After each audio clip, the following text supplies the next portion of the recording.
Bismillahirrahmanirrahim.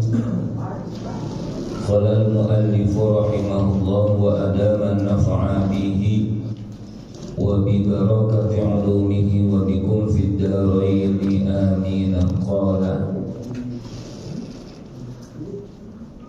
wan nutqu bi harfaini aw harfin mubhamin 'amdan. Di antara yang membatalkan sholat yang selanjutnya yaitu yang keempat, an-nutqu, berbicara, mengeluarkan suara, biharfaini, dengan dua huruf, aw harfin mubhamin, atau satu huruf yang dapat dipaham artinya, amdan, mengucapkannya dengan sengaja. Berarti kalau tidak sengaja tidak batal. Ntar ada penjelasannya. Al-makna bermula artinya annas-sholata, sesungguhnya sholat, tabtulu, yaitu batal sholat, aidon juga, binutqil musolli, dengan berbicaranya orang yang sholat, wa huwa amidun, dalam keadaan dia sengaja bicaranya, wa alimun bitahrimi, dan dia tahu, dia mengerti bahwa berbicara dalam sholat itu haram. Kecuali dulu awal-awal Islam, para sahabat kadang-kadang terbiasa begitu. Kunna natakallamu fi ahdi Rasulillah sallallahu alaihi wasallam bis shalah. Kata para sahabat, dulu kami terbiasa pada masa Rasulullah suka ngomong-ngomong, bicara dalam sholat, karena belum ngerti. Kemudian ditegur, hafidhu ala sholawati was sholatil wusta wa qumu lillahi qanitin. Sejak itu tuh para sahabat udah paham dia. Kalau orang cerdas itu kan gak perlu berkali-kali dikasih tahunya.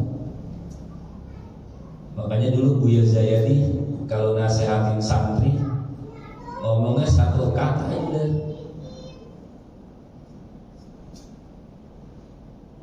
az-zakiyyu yudrikul zakiyyu bimislin wahidin.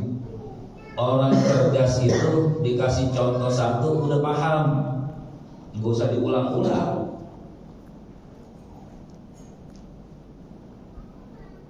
Ruangan ber-AC, mohon tutup pintu. Udah jangan pakai dikomongin mulu, udah ada tulisannya. Siapapun yang bisa baca, tapi kalau bisa baca, mau keluar, mau masuk, rapatin lagi. Itu namanya cerdas.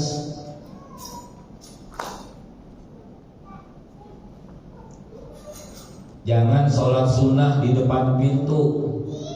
Kalau datang duluan maju ke depan, orang yang mau datang bingung, ditungguin kelamaan, dilewatin dosa. Udah sekali aja, besok jangan di depan pintu lagi, semuanya sunnahnya maju ke depan, yang kosong-kosong isi. Orang ada suruh gaya di depan juga. Tapi di Nurul Rahmah cerdas.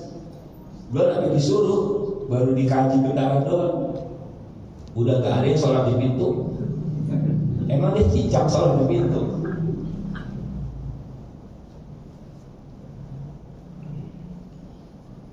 Dia tahu kalau itu haram, dia omongin. Kalau orang kagak tahu ya enggak. Orang kagak tahu nggak kena hukum. Makanya ada anak Betawi kagak mau ngaji. Lu apa sih kagak pernah datang ke majlis taklim? Padahal majlis taklim banyak banget di musola anu, di majlis anu, di masjid ini. Gua lihat nggak pernah ada. Makin saat Gua kalau ngaji jadi salah mulu. Ini gua orang ngaji jadi kagak salah-salah. Gara-gara ngaji gua jadi kagak boleh jadi salah mulu aja. Ya karena benernya versi ente kalau begitu. Kan ada kebenaran itu versi orang, bukan versi hukum, bukan versi syariat. Ngapain sih pakai ribet-ribet banget ngomongin pakai jilbab perempuan, pakai kerudung. Ya pakai kerudung aja nggak pada bener. Yang penting mah hatinya, hati dikerudungin, dijilbabin, bukan pala, hati. Kan gue jadi bingung kalau hati dipakai jilbab jadi bagaimana itu.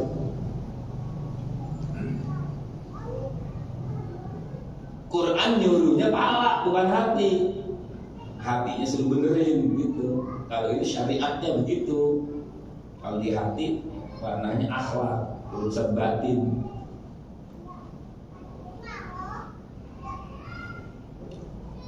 Wa annahu fi sholati, dan sesungguhnya dia itu siman orang yang sholat ngomongnya dalam sholat biharfaini mutawaliyaini, dengan dua huruf yang berturut-turut, walau ghairu mubhamaini, walaupun dua huruf itu tidak dipaham.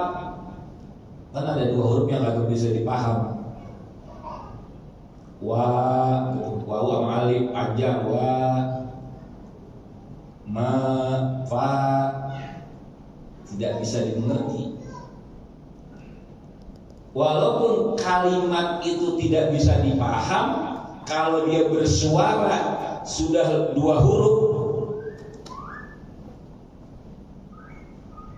batal dia. Amurakabaini min harfin wa muddatihi atau wa maddatihi, atau dua huruf disusun, satu huruf dan satu alif panjang kayak tadi tuh wa alif. Wa biharfin mubhimin, atau dengan satu huruf yang bisa dipaham atau mubhamin yang bisa dipaham. Kati, seperti lafaz qi, qaf doang itu. Minal wiqayati, fi'il amar, jagalah. Jadi bahasa Arab itu walaupun satu huruf kadang-kadang ada yang bisa dipelihara, dimengerti artinya. Ini pelihara ini. Kalau bahasa Arab kan ngomong pelihara, bahasa Indonesia banyak. Pelihara, jagalah, banyak itu. J A G A L A H, jagalah. Orang paham, berarti lagi diperintah dia. Tapi kalau huruf bahasa Arab cuma satu huruf doang, qi, satu gitu udah paham orang. Kalau dia paham bahasa Arab. Karena semua ucapan-ucapan yang ada di dalam sholat itu kan berbahasa Arab, walaupun bukan karyanya orang Arab. Dia kata bahasa Arab, kalau omongan manusia tetap aja batal. Inna sholata la yasluhu fiha min kalamin nas. Kata Rasulullah, sholat itu tidak boleh ada omongan manusia di dalamnya. Innama huwa at-takbir. Karena sesungguhnya bermula bacaan sholat itu yaitu takbir. Wa tasbih, takbir itu Allahu Akbar, tasbih subhanallah. Maka negur orang dengan kalimat subhanallah itu gak batal. Ada imam nih salah gitu kan rakaat, diingetin sama makmumnya dengan kalimat subhanallah. Memang kadang-kadang makmumnya bingung juga, ini bener apa ya gitu, lupa bareng-bareng. Ntar udah diri semua baru ingat, iya nih kurang nih.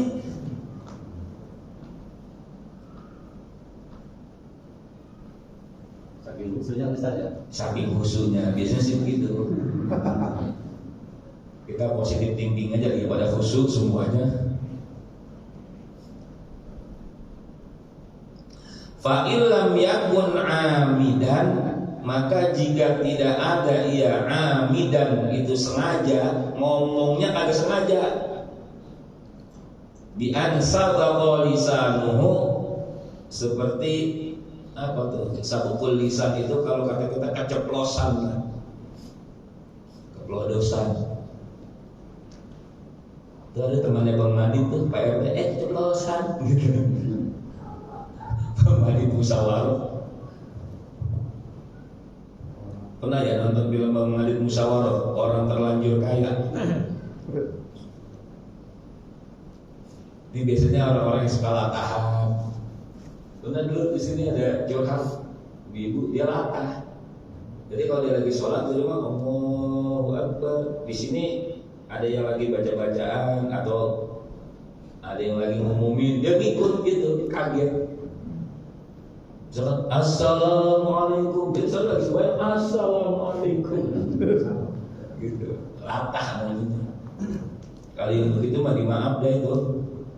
Au kana jahilan bitahrimi ma'dzuran, atau adalah dia orang yang tidak paham, tidak mengerti. Tidak mengertinya ma'dzuran, diberikan uzur. Kaman qaluba ahduhu bil islami, seperti orang yang baru pada masuk Islam. Orang baru masuk Islam kan belum ngerti apa-apa dia. Tapi ada juga kalau orang-orang cerdas, para cendekiawan, dia sebelum masuk Islam dia pelajarin dulu. Dia pelajarin, malah dibanding-bandingin. Ada beberapa artikel dulu yang pernah saya baca di Yogyakarta, itu ada cendekiawan non muslim masuk Islam 25 orang serentak. Setelah dia membaca, membanding-bandingkan beberapa kitab suci,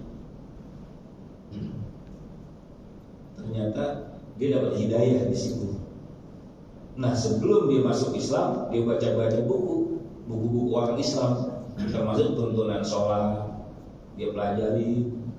Maka ketika dia mengucap syahadat, dia sudah banyak paham tentang itu. Au nasya'a ba'idan 'anil ulama, atau orang yang hidup jauh dari ulama, tinggalnya di pedalaman Papua tuh. Gak usah di Papua, Pak. Di Sukamakmur aja. Belum lama saya ke Sukamakmur tuh, ada teman menjual pesantren, masjid, murid, semua itu kelas, menjual dia semuanya. Nah, saya ada teman, saya tawarin, langsung mau. Kita survei ke sana. Ternyata udah di ujung banget gunung. Itu mungkin yang disebut namanya puncak 2, artinya di sana itu. Google Map udah hilang sih itu. Makanya kita nyasar deh. Kita dapat sinyal. Setelah 300 meter putar balik, telat dia ngomongnya. Antara tadi 10 menit yang lalu. Putar-putar. Jadi kita putar balik lebih jauh, putar balik. Kenapa pesantren dijual masjid? Ada masjidnya, ada santrinya. Tanahnya 2000 meter, ada santri, ada semua perangkatnya. Dia pokoknya keluar orang aja. Dijual 1,5 miliar, 1,5 miliar. Dan pokoknya di situ tuh tinggal jadi ustaz dulu gitu, datang jadi kiai terusin. Udah ada sholat jamaah, udah ada sholat Jumat. Jadi yang punya duit 1,5 silakan itu. Maksudnya beliin saya, biar saya jagain.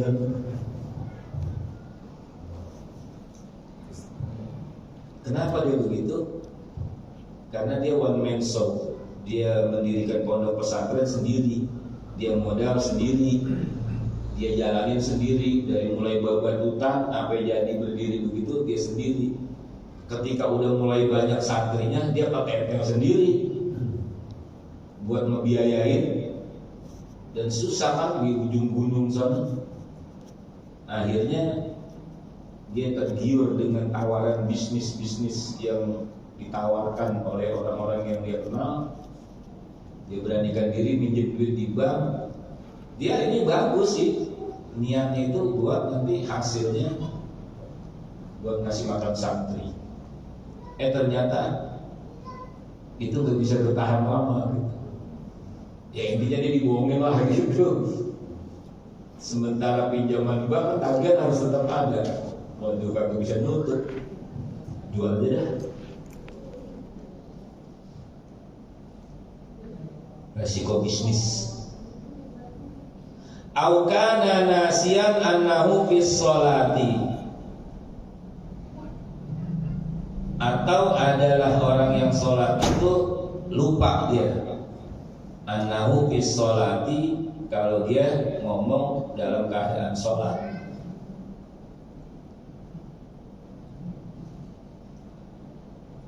Maka ada kisah dulu lagi musola pada jelek gitu ya, imam lagi sholat Allahu Akbar, tikus jatuh, dia kaget gitu kan, lantar tikus. Dicari sama temennya, batal lu ngomong bayang. Kata yang satu, untuk gue diem aja. Kata yang satu, untuk gue diem aja kagak ngomong.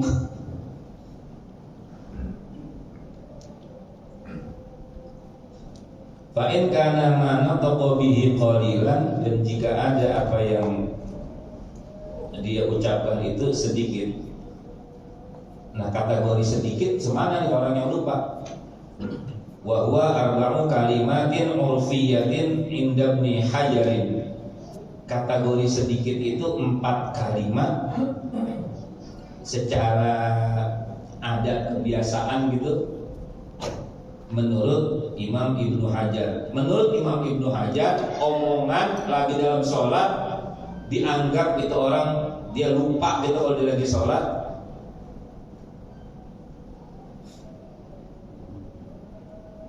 Dan dia tidak batal kalau terdiri dari 4 kalimat.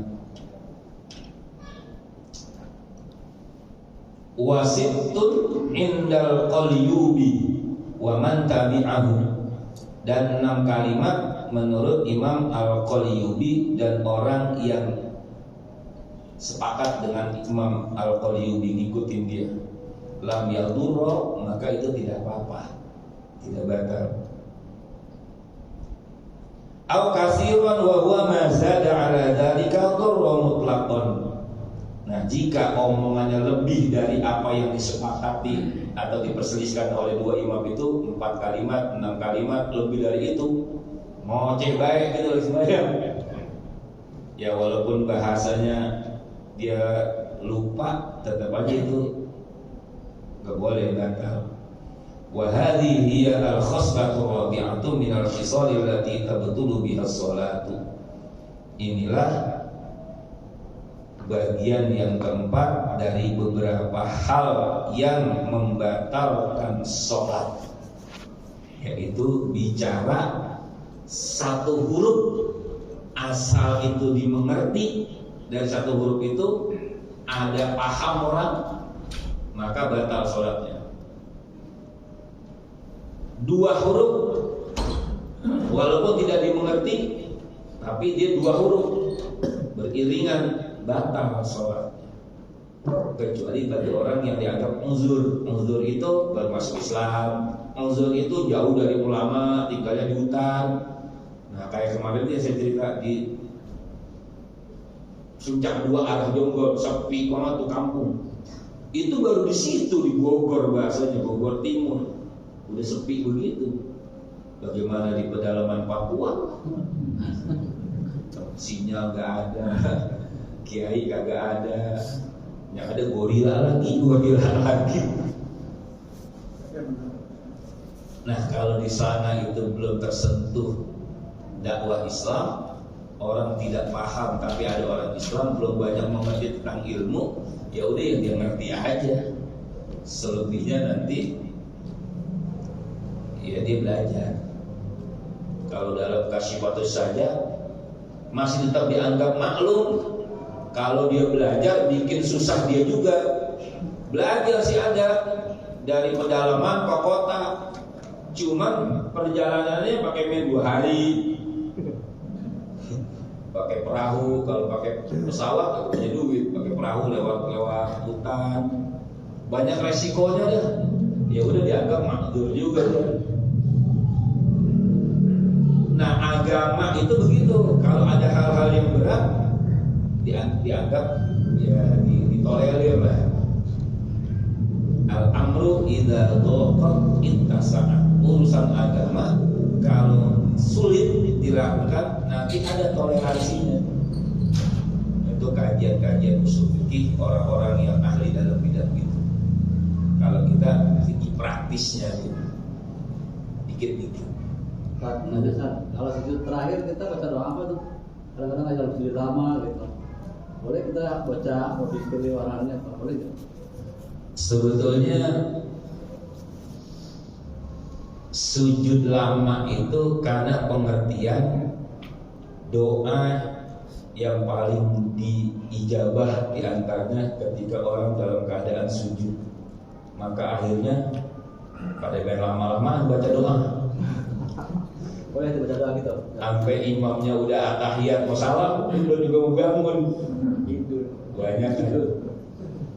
Kalau lagi sholat sunnah, kata beberapa ulama kita tafadhol dah. Tapi kalau ada sholat wajib, yang biasa-biasa aja, apalagi ikut jamaah. Kalau imamnya udah bangun, ya udah bangun, ikutin aja. Enggak akan mengurangi nilai itu, enggak akan mengurangi.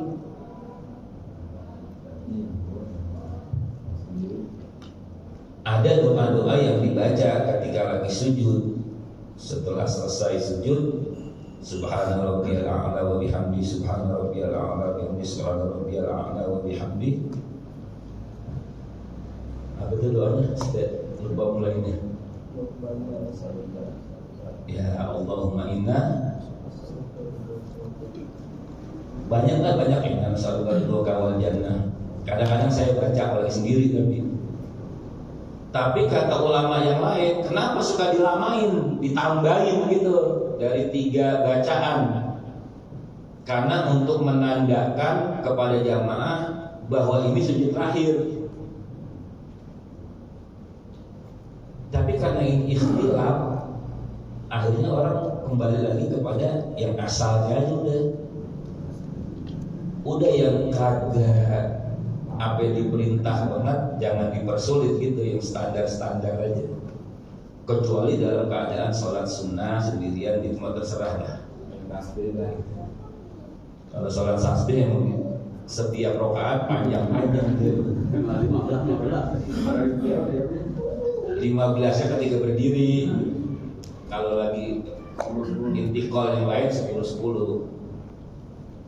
Tapi sholat tasbih itu kalau dalam kajian kitab seperti Syekh Abdul Somad Palembani itu Hidayatus